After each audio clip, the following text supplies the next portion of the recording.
This is a story of a billionaire who puts his family to test.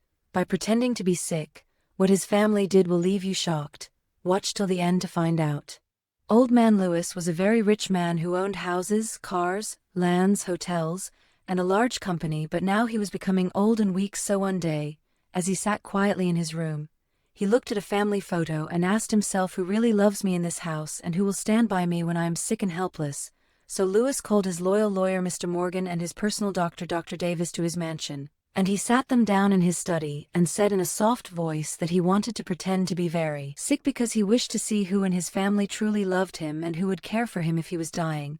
And the lawyer looked surprised but nodded and said it was a wise idea, but advised him to hide part of his money, promising to open another account and move half of his wealth so that if anyone was pretending they would not find everything. And Lewis smiled and agreed, while the doctor also nodded and promised to tell the family that he had cancer and only 6 months to live, saying he would act like it was true. And that was how the plan began. As the next morning Lewis started coughing loudly, stayed in bed, stopped going outside, refused to eat well and looked very weak. So his wife Caroline and the children, Collins the first son, Harry the second son, Tasha the first daughter, and Jasmine the second daughter, all became worried, and Tasha shouted that they should call the doctor. So soon Dr. Davis came and examined him in front of the whole family, then looked at them with a sad face and said he was sorry, but their father was very sick, that he had cancer and may not live more than 6 months, and everyone gasped in shock, and Jasmine cried loudly begging Daddy not to leave her. Even Collins and Harry looked stunned,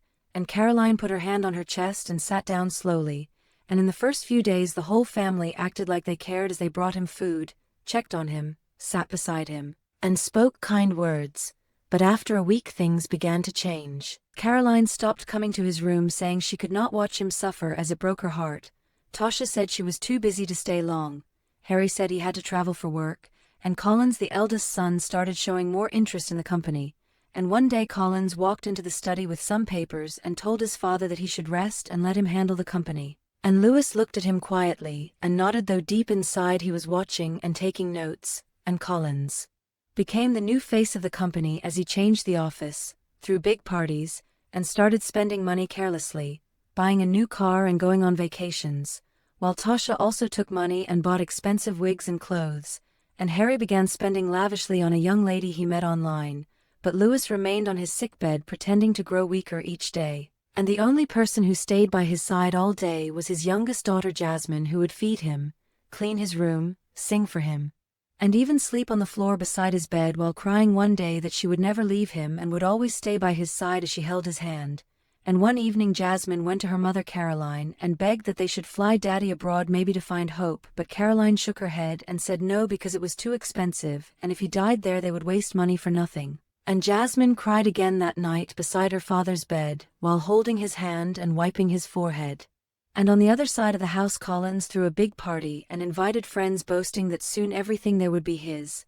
But unknown to him their father was still watching, still listening, and still pretending. And every morning Chief Lewis' mansion was too quiet, as upstairs in his big room the old man lay helpless on his soft bed, with his face looking tired and his chest rising and falling slowly and his cough sounding deep and dry as if something inside him was breaking, and his lips trembled as he whispered to Jasmine, thanking her, his daughter.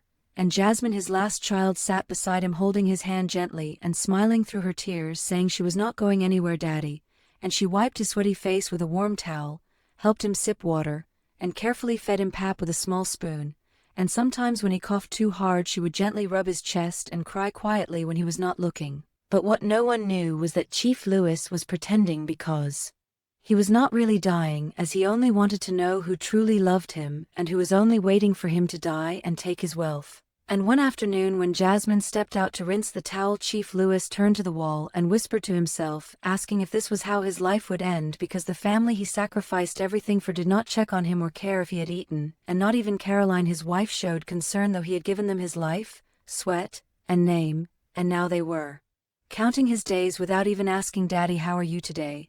And a tear dropped from his eye as he groaned softly and asked God what he had done wrong. And while the old man lay coughing upstairs, music played loudly downstairs, as Collins, his first son, had turned a guest room into a party zone where he drank wine, laughed with friends, and made loud phone calls like he already owned the whole house, and he did not check on his father, not even once. And at the company one morning Collins walked into the office like a boss, stood before the board members, and said proudly that his father was very sick and would not return, and from that day he was in charge. And some workers clapped a little, but others looked uncomfortable until Mr. Matthew, an elderly man who had worked for Chief Lewis for 25 years, stood up with respect and asked if Chief was still alive should they not wait for his words. And Collins slammed the table angrily, asking if he was being told what to do in his father's company, and Miss Vanessa, another staff member, stood up slowly and said they only wanted the company to be safe and maybe form a team to support him until Chief spoke. But Collins turned to the HR manager and ordered that they all be fired because he did not want to see their faces the next day, and within minutes security men entered and started escorting people out. And Mr. Matthew shook his head, asking if he was being sacked after serving his father like a brother, and Collins shouted that he did not care and ordered him out. And Harry, the second son, rushed into the office when he heard what happened and stormed into the boardroom shouting what was wrong with Collins and asking why he was acting like their dad was already dead. But Collins leaned back in the CEO chair and told him to wake up because Dad had 6 months and he was just preparing ahead, and Harry shouted that he was ruining everything their father built. And Collins snapped that Harry thought he was smarter just because he went abroad, and Harry stepped closer warning him to stop the madness or he would stop him, but Collins pushed him and Harry punched him in return, and security rushed in and dragged them apart. And later that day Jasmine heard about the fight and was heartbroken, so she called both of them into the living room, and with tears in her eyes she asked why they were fighting when they knew Daddy was not well, and why they were fighting over his money and company when what he needed now was their love, reminding them that Daddy had given them a good life and sacrificed enough for them, and asking why they would betray him now. And Collins looked down while Harry was silent, and she said if anything happened to him God would not forgive them, and then she walked away in tears. And that evening while Jasmine fed her father there was a knock, and it was Mr. Morgan, the family lawyer, who walked in, sat down, and said quietly that the boys had fought that day and that Collins had sacked all the old staff so the company was not safe. And Chief Lewis gave a weak smile and said let them show their true colors as he was still watching. And just then loud voices came from downstairs again, and it was Caroline and Tasha. As Tasha shouted she wanted to sell that land and asked why it was being kept when Dad was about to die, and Caroline replied coldly that he should die first, then they would sell it. And Chief Lewis heard everything and his heart beat faster, not from sickness but from the deep pain of knowing that his wife and daughter did not show him love and care but were only waiting for his death. And that night Jasmine came into the room with a tray of warm pap and whispered, "Daddy, please eat something."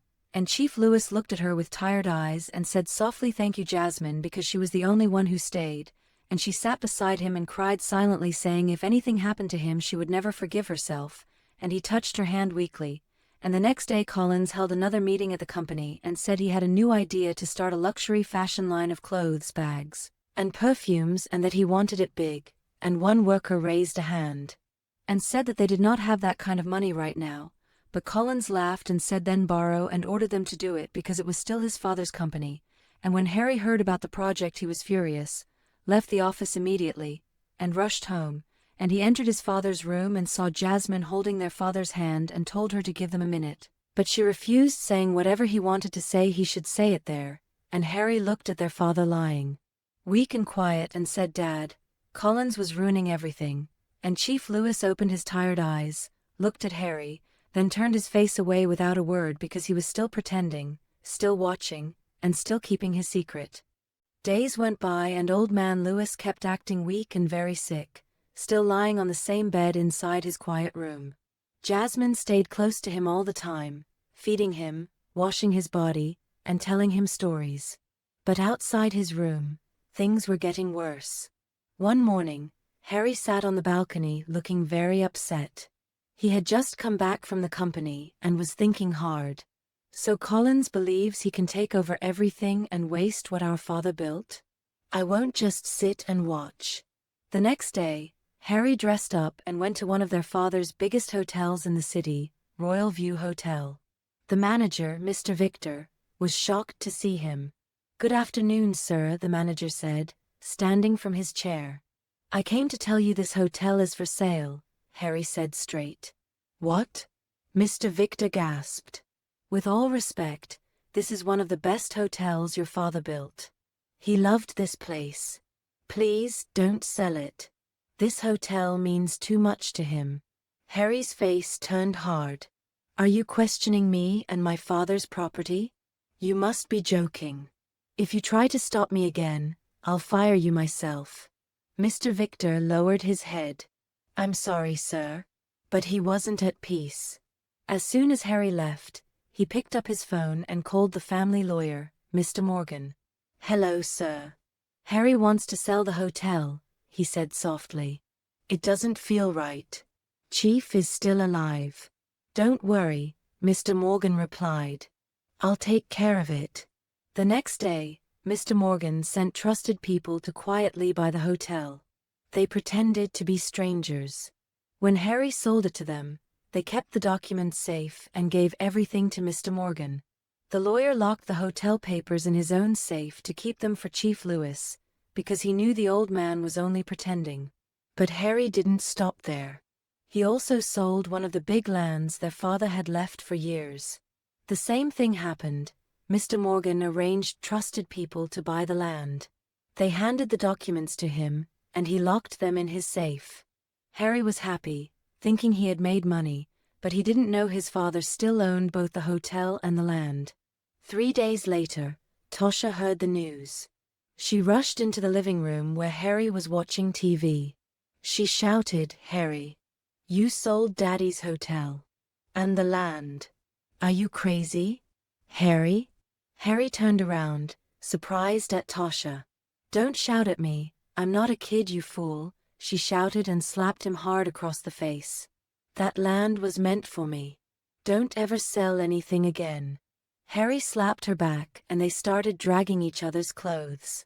Chairs fell, flower vases broke, and one of the maids ran to call Jasmine, Miss Jasmine. Please come quickly, your brother and sister are fighting. Jasmine ran in and saw Tosha and Harry struggling and yelling. What's wrong with you two? She cried. Why are you fighting over our father's property when he's still alive? Harry shouted back. Is he really alive? Look at him lying there like a corpse every day. Jasmine's eyes filled with tears. Daddy worked so hard to give us a good life. Is this how you pay him back, fighting and selling everything? Please stop. Tosha hissed and walked out. Harry stormed out too. 2 days later, Caroline, the mother, walked into Chief Lewis' room. Her face was full of disgust. This room stinks like death, she said harshly. I can't breathe here. Why does it smell like someone already died? Lewis coughed softly and turned his face away. Caroline shook her head. You are only sick, not dead yet. Clean yourself and open the windows. Do you think we will all die here because you're sick? She clapped her hands twice and shouted, Security. Jasmine rushed in. Mommy, what's happening? Caroline turned to her. I can't stand this room anymore. Your father will stay in the guest room from now on. Even a hospital doesn't smell this bad. But this is my father's room. Jasmine cried. You can't do this. Shut up. Caroline snapped. I'm still his wife. I decide what happens here. The guards came in. Carry him, Caroline ordered. Take him to the guest room now. No, don't touch my father. Jasmine shouted, standing in front of the bed. But the guards moved forward slowly, looking unsure. Lewis stayed quiet, still pretending to be too weak to move. As they lifted him gently, he looked around the room with sad eyes. His heart was heavy, not because he was truly sick, but because of the pain his family was putting on him. Weeks passed, and the once strong company of Chief Lewis began to fail. Colin's careless spending and poor choices were showing. The accounts were empty, profits were dropping, and loyal clients were leaving. Workers were complaining, bills were piling up, and suppliers refused to bring goods until they were paid. The new fashion brand Collins, launched with a huge billboard, was a total flop. The clothes were too costly, the styles were poor, and nobody was buying. They needed money fast. Collins sat in his office, worried and sweating. Where can I get money now? If this company fails, I'm finished. Then, a wicked idea entered his mind. I'll sell the Royal View Hotel. That hotel was the most popular and costly in the city. Their father built it with pride and always called it my golden house. That evening, Collins called for a family meeting. Everyone gathered in the sitting room. Chief Lewis lay quietly in the guest room upstairs, coughing as usual. Collins stood in front of the family with a fake serious face. "The company is in big trouble," he began. "If we don't act quickly, we'll lose everything. So I've decided we must sell the Royal View Hotel and put the money into the company." But before he could finish, Tasha jumped up and shouted, "Which Royal View Hotel?" "The one Harry already sold." The whole room went silent. Collins turned sharply. "What did you say?" Tasha folded her arms. "You heard me. Ask your younger brother." Harry stood up slowly. Caroline's eyes widened. "Harry, is it true? You sold the Royal View Hotel without telling me, your mother?" Harry looked angry. "Mama, don't shout at me. Did you ask Collins about all the money he wasted in the company? All the parties and the fashion nonsense," he started. Collins jumped up and grabbed Harry's shirt. "You thief. You sold Daddy's hotel and kept the money." Harry pushed him back. "Don't touch me. I won't sit and watch you waste all our father's sweat chasing women and throwing money around like water." They started fighting. Chairs fell, glasses broke, Caroline screamed, and the maids ran out of the house. Tasha was shouting, "You both are crazy. You want to kill each other." Jasmine ran in, crying, "Why is there no peace in this house? Why? Our father is sick upstairs and you are fighting like animals." She looked at everyone with tears in her eyes. "Why are we treating Daddy like he's already dead? Why are we so cruel? Has money blinded all of you?" The whole room went silent. But nobody said a word. Later that night, Mr. Morgan, the lawyer, quietly entered Chief Lewis' room. Jasmine had just finished cleaning him and stepped out to get hot water. Mr. Morgan sat close to the old man and whispered, "Sir, I need to tell you something." Lewis opened his tired eyes slowly. He gave a small nod. "It's about Harry," Mr. Morgan said. "He sold the Royal View Hotel and one big land. But I stopped strangers from buying it. I used my people to get the papers and kept everything safe." Lewis blinked slowly, his heart heavy, but thankful. "Thank you," he whispered. Mr. Morgan added, "The children are tearing each other apart. So it's getting worse. But don't worry, I won't let them destroy everything you built." Chief Lewis closed his eyes as another weak cough came out. His mind wondered, is this what I raised my family for? To fight over things while I'm still alive. Collins wasn't done yet. He stood in the middle of the living room, holding Harry's shirt tightly. His face was red with anger. "Bring the hotel money, Harry. We need it for the company." Harry pulled away. "For what? So you can waste it on another useless party? Or fly some girl to Paris again? I'm not giving you a dime." Collins rushed at him again, but Jasmine jumped between them. "Stop it. Both of you," she shouted. "What is wrong with you? Daddy is upstairs, sick and weak, and you're here dragging money like animals." Harry shook his head, grabbed his car keys, and stormed out of the house. Collins turned to their mother, Caroline, his hands shaking. "Mommy, you heard him. He sold Daddy's hotel and kept the money. What do we do now?" Caroline calmly waved her hand.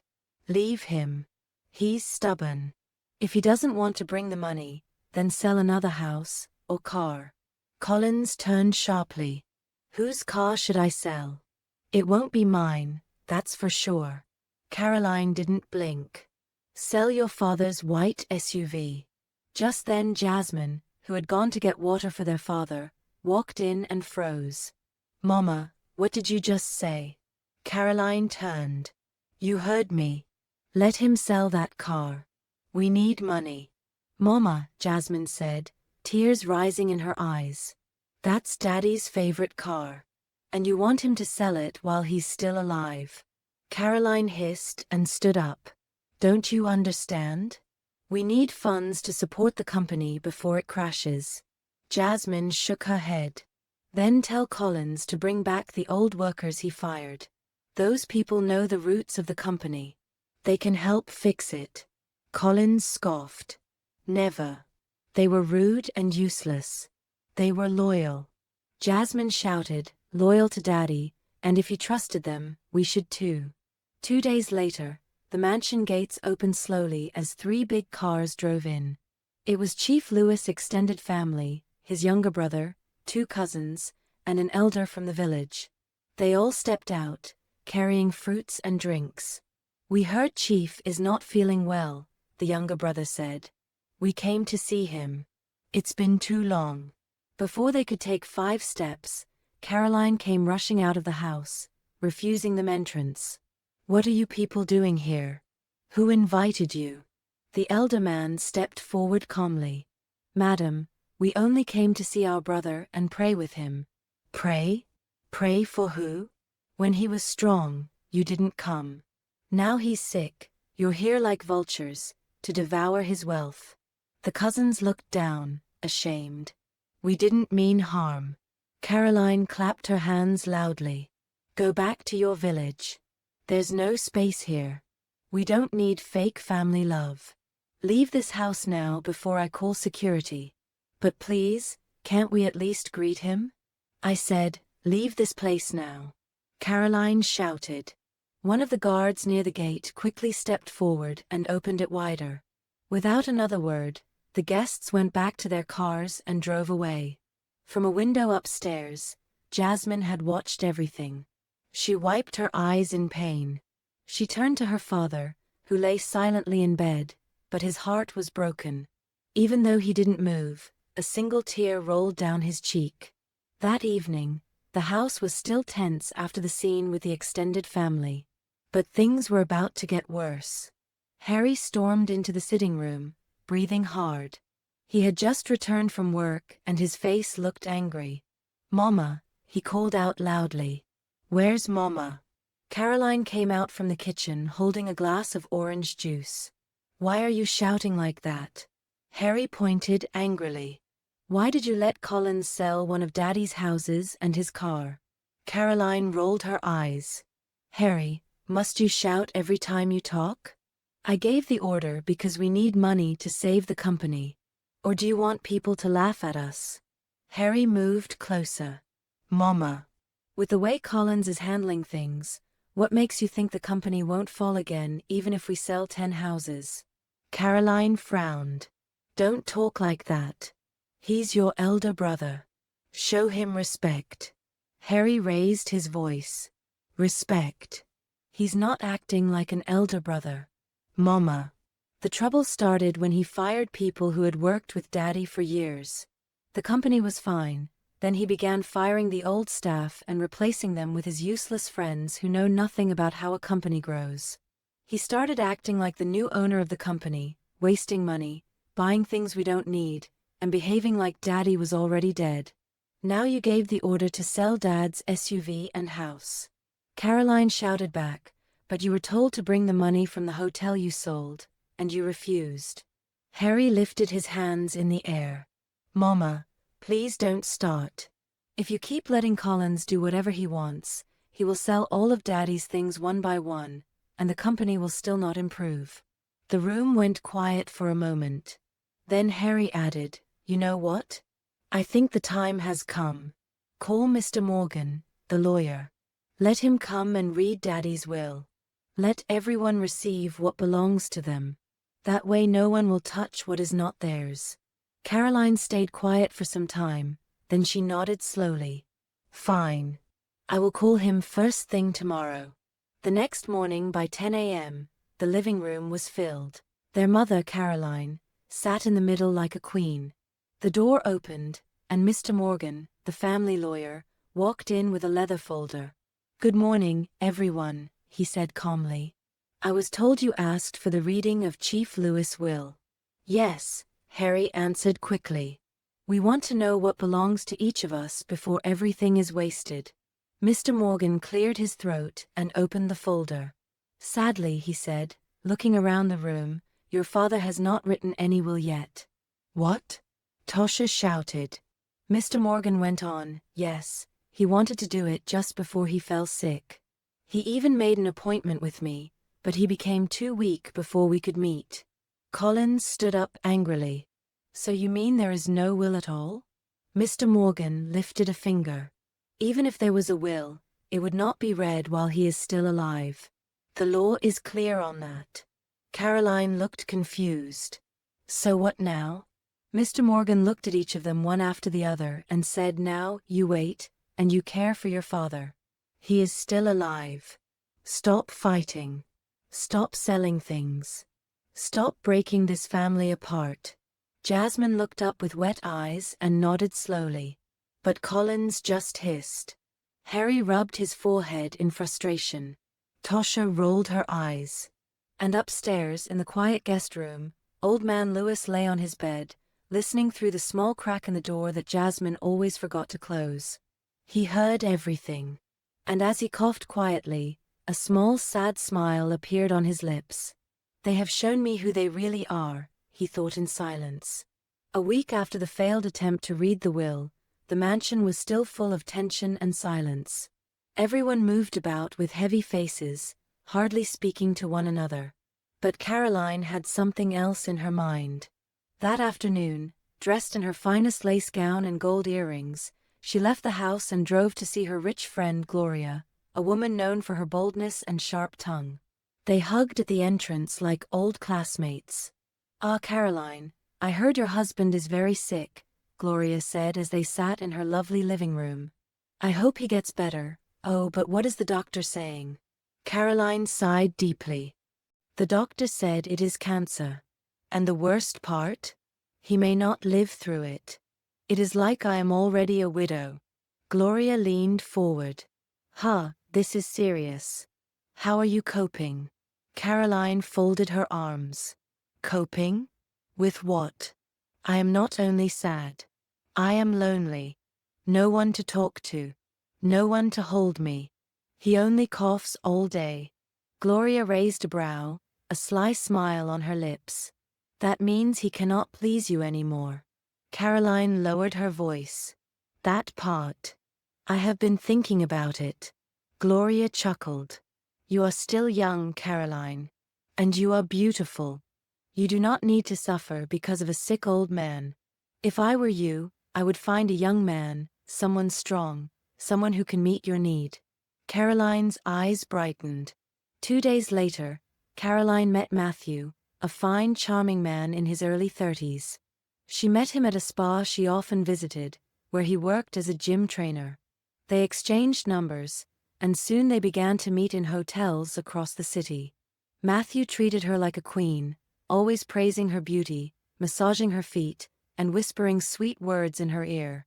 "I do not know how I survived before meeting you," Caroline told him one evening. Matthew smiled. "You deserve to be loved, sweet mama."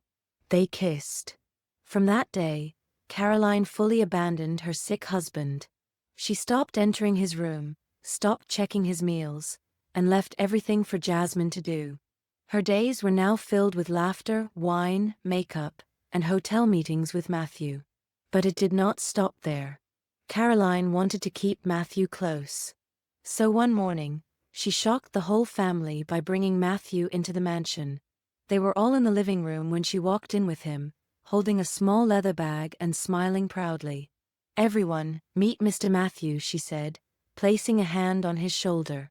"He is our new personal driver." Tasha turned sharply. "Mom, I thought we already had a driver." Caroline waved her hand. "Yes, we do, but Matthew will be my personal driver. He will take me anywhere I want to go, anytime I want." Collins raised a brow and looked Matthew from head to toe. Harry rolled his eyes and whispered more like personal toy, but Caroline did not care. She ordered the housekeeper to give Matthew a room in the boys' quarters and told everyone, "He starts today." "Any problem?" No one answered. But deep inside, tension grew thicker in the mansion. And upstairs, Chief Lewis lay quietly in his room, not knowing that another storm had just entered his home. That night, The air in the mansion was heavy and still, but Jasmine could not sleep. She went to the kitchen to look for her mother and noticed the main living room light was still on. As she turned back to her room, she heard strange whispers and giggles from the boys' quarters behind the house. Curious, she walked slowly toward the small building, barefoot, her heart beating fast. The nearer she came, the louder the sound grew. Suddenly, a soft moan. Her eyes widened. She pushed the door open, and what she saw made her freeze on the spot. There was her mother, Caroline, sitting on Matthew's lap, both half-dressed and whispering into each other's ears like teenagers. "Mama!" Caroline jumped up in shock. Matthew quickly grabbed his shirt. Jasmine shouted, her voice shaking with anger and tears. "Mama, what is this? So this is the driver you brought. This is what you have been doing while Daddy lies weak in that room." Matthew stammered. I was just. Get out." Jasmine screamed, "Leave this house now." Matthew ran out, not even fully dressed, his slippers flying in different directions. Caroline tried to speak, but Jasmine cut her off. "You left Daddy, your own husband, for this." Caroline, breathing hard, said, "What do you expect me to do, Jasmine? I am lonely. Your father is dying. He does not even talk to me anymore." Jasmine's face was red with tears. "Mama, he is still alive. You left him alone like he does not matter. You chose your own pleasure over the man who gave you everything." Caroline pointed a finger. "Do not ever tell anyone what you saw. Not even your brothers." Jasmine turned and walked away, shaking, angry, broken. The next morning, Jasmine sat by her father's bed, watching him sleep, tears running down her face. She whispered to herself, "There is no need to keep him here anymore. No one cares. Maybe, just maybe, something in the village can help."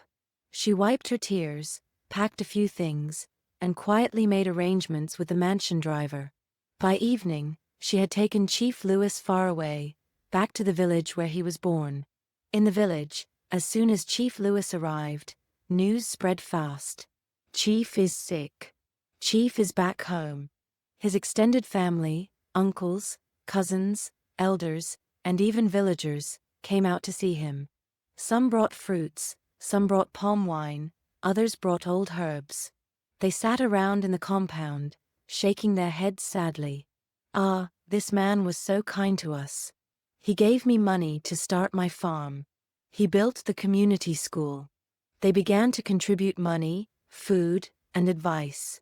One elderly woman said, "There is a herbalist, a strong one. His medicine works more than hospital drugs. We will call him." "Let us try," another added. "We must not lose Chief like this." Jasmine watched, touched and surprised. So many people love my father, and yet his own household turned their backs on him, she thought. The next day, the herbalist came. A tall, dark man with white chalk on his face and a long bag of roots and bottles. He entered the small room where Chief Lewis lay. He looked at the old man quietly, then turned to Jasmine. "Let me speak with him alone." Jasmine nodded and stepped out. The herbalist sat beside Chief Lewis and leaned close. "I see you still have strength in your eyes," he said slowly. "You are not as weak as they told me." Chief Lewis sighed. "Because? I am not sick." The herbalist sat up sharply. "What?" "I do not have cancer," Chief Lewis said, his voice low but firm. "It was all a plan, a test." The herbalist blinked. "A test?" Chief Lewis nodded. "To find out who truly loves me. Who will stay with me if I cannot help myself. Only my lawyer and my doctor know. I kept it for my children, my wife, and everyone else. I needed to see what was in their hearts." The herbalist looked into the old man's eyes, then smiled slowly. "Ah, you are wise, Chief. Very wise. You wanted to see deeper than what people show on the outside." Chief Lewis closed his eyes slowly. "Now I understand." The herbalist stayed quiet for a while, watching Chief Lewis with respect. Chief, he said softly, you are not just a wealthy man, you are a man of wisdom. Many fear death, but you used it as a way to see the truth in people. Chief Lewis gave a weak nod. Thank you, my friend, but what I have seen has hurt me deeply. The herbalist placed a warm hand on his shoulder. You are not alone. You still have one child who truly cares for you, your daughter Jasmine. She is the light in your darkness. Hold on to her. Outside the room, Jasmine walked nervously in the courtyard, staring at the herbalist's bags, her heart beating fast. Please let him have good news, she whispered. The herbalist finally came out. She rushed to him. How is he? Is he all right? The man gave a calm smile. Your father is stronger than you think. Jasmine's eyes brightened. You mean the herbs are already helping? The herbalist chuckled and patted her shoulder. Just keep doing what you are doing. Your love is already healing him. Jasmine was puzzled, but she nodded anyway. Thank you. Back in the city house, Collins moved around like a roaring lion, going through documents and shaking his head. The company is falling, he muttered. Money is not coming in. Investors are leaving.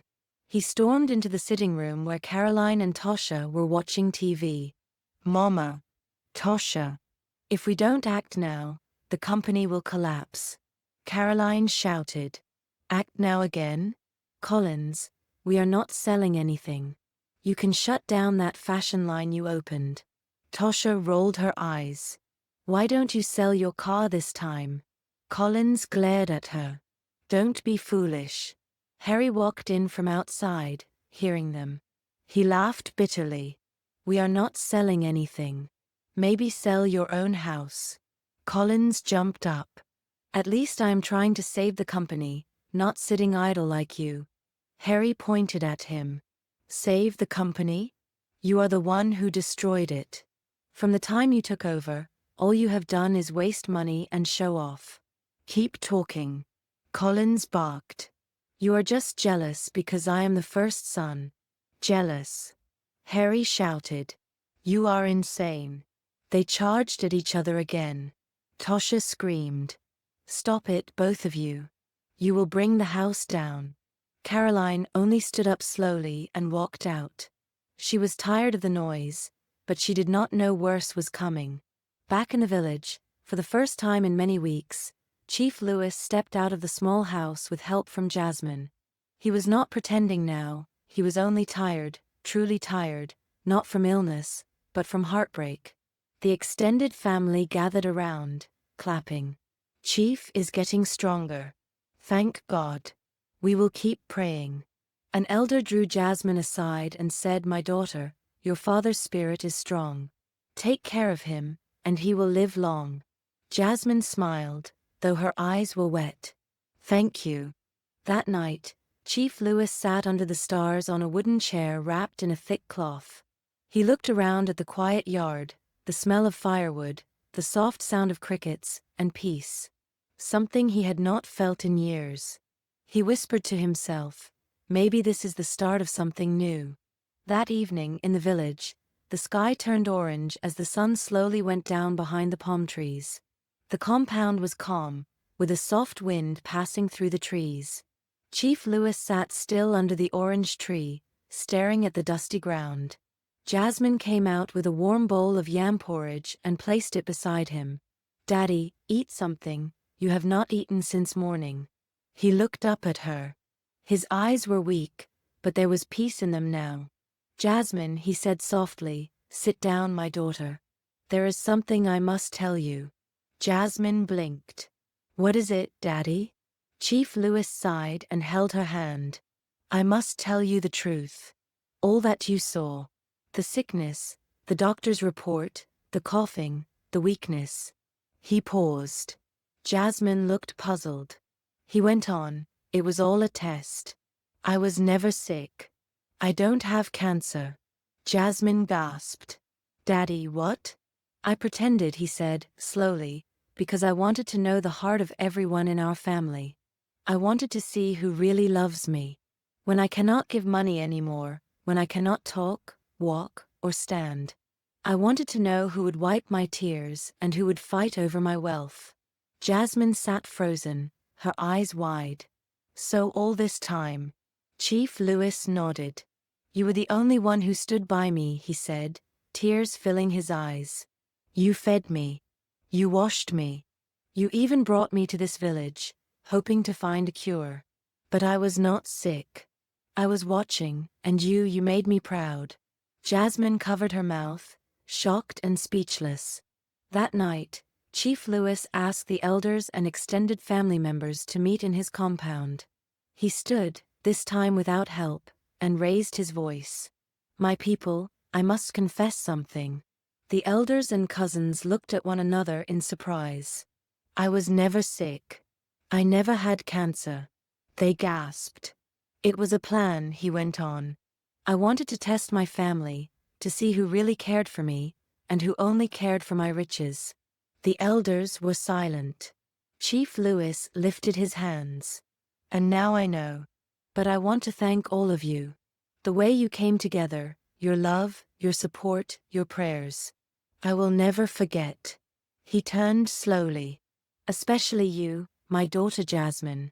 You stayed with me even when the rest turned away. Everyone clapped. One elder stood up.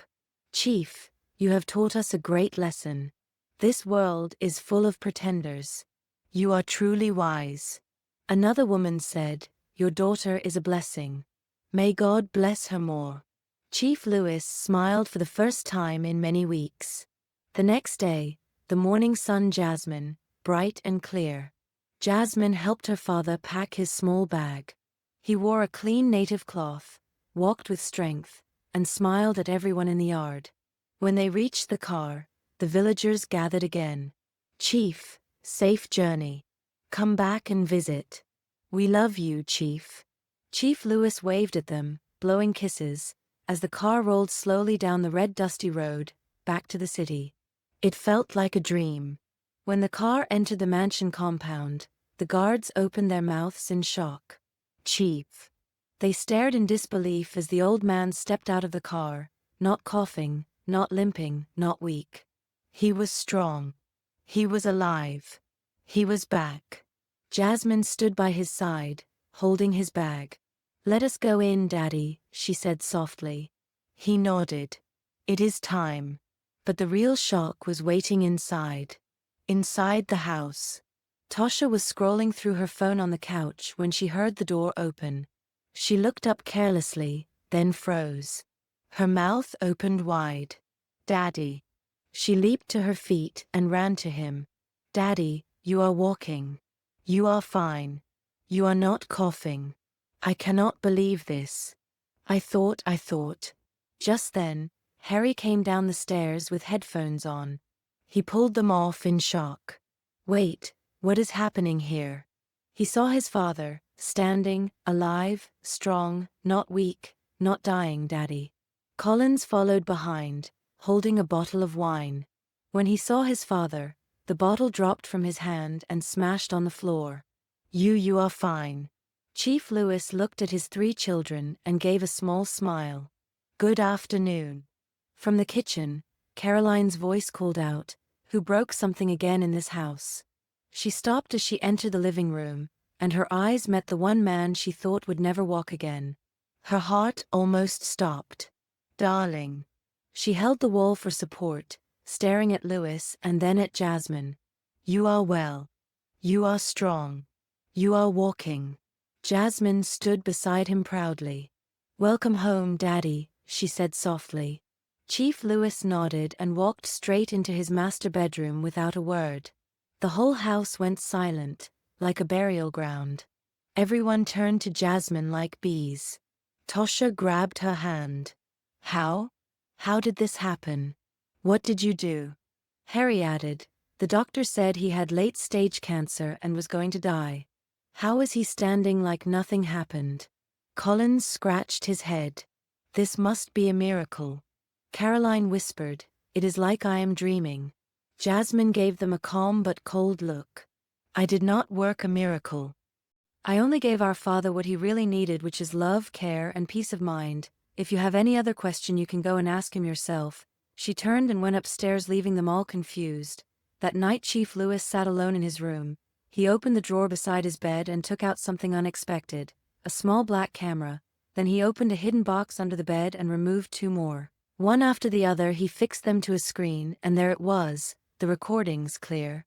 Videos of everything that happened in the room while he acted like he was sick, every single moment, all of it kept. He breathed deeply, picked up his phone and called, "Hello Mr. Morgan, come to the house tomorrow morning. We need to talk, bring all the papers I gave you, the time has come." Downstairs the rest of the family sat in the sitting room quiet, each one lost in thought. The whole place was heavy with silence, no one spoke. No one moved. Harry kept his head low. Tasha chewed her nails. Collins had his fists pressed tight. Caroline stood in the corner with her arms folded and eyes moving quickly. The family lawyer Mr. Morgan sat calmly holding a brown folder. Then Chief Lewis walked in, strong, steady, bold. He stepped to the middle of the room and stood like the lion he had always been. "I already told Mr. Morgan everything," he said. "Now it's time I tell you the truth, all of you, the real truth." They all looked up with wide eyes, holding their breath. "I never had cancer," he said. "Clearly, I was never sick. It was all a plan of love, a plan of loyalty, a plan to know the hearts of my wife and children." He paused and looked slowly at each of them. "And you all showed me exactly who you are." His voice shook a little. "Only one person stayed with me. Only one person from start to finish cared for me like a true child. That person is Jasmine." He turned sharply to Collins, Harry, and Tasha. "I gave you good schools. I gave you a rich life, cars, travels, a company. Everything, yet the moment you thought I was dying you didn't wait. You started sharing my things like I was already in the grave." He stepped closer to Collins. "You, Collins. My company was strong and doing fine. What did you do? You chased out the faithful workers who built it with me, men and women who gave years of service. You threw them away like trash and brought your friends. You wasted company money on parties. You destroyed what I built in 40 years. You even sold my house and my SUV. You ruined everything I built with sweat." Collins hid his face in shame. Chief turned to Harry. "And you had the mind to sell one of my finest hotels and one of my dearest lands. You sold them like toys. Why? Because you didn't struggle to build them. Thank God for the kind of lawyer I have. He secretly bought them back just to keep my work safe." Harry fell on his knees crying. "Daddy, please forgive me." Harry, Chief continued coldly. "That hotel and land were meant to be yours. You have sold them with your own hands. You have the money now. Good, use it. Go find a job somewhere else, because you will never step into my company again." He turned slowly to Collins. "You too, Collins. The money you wasted, the house and car you sold, those were your inheritance. It is gone. You now have nothing with me. Leave my company. Go find your way and get another job." Tears rolled from Collins' eyes. "Daddy, please." Chief lifted his hand. "Enough." He turned to Tasha. "You wanted to sell my land too. The only reason you failed was because you didn't have the papers. From today you get nothing from me until you work for it. If you want to prove yourself, do it with deeds, not words. Only then will I forgive you and give you a share." Tasha fell to her knees crying. Chief then turned to his wife. "And you, Caroline, after all I gave you, comfort, love and loyalty, you had the boldness to bring a young man, a stranger, into Darling, please." "I am not your darling," he snapped. "You have 24 hours to leave my house, pack your things and go. I don't owe you anything anymore." Caroline dropped to the ground wailing. "Please, I beg you, forgive me." But Chief turned to Mr. Morgan. "Call the guards. Make sure she leaves quietly but permanently." Then Chief Lewis smiled and held Jasmine's hand. "Mr. Morgan, this is the reason I asked you to come today. All my remaining wealth, my house, and sleep with him while I lay pretending on my sickbed." Caroline tried to speak. "Houses, my businesses, all I still have now belongs to Jasmine." The children gasped. Tasha froze in shock. Collins gripped the couch hard.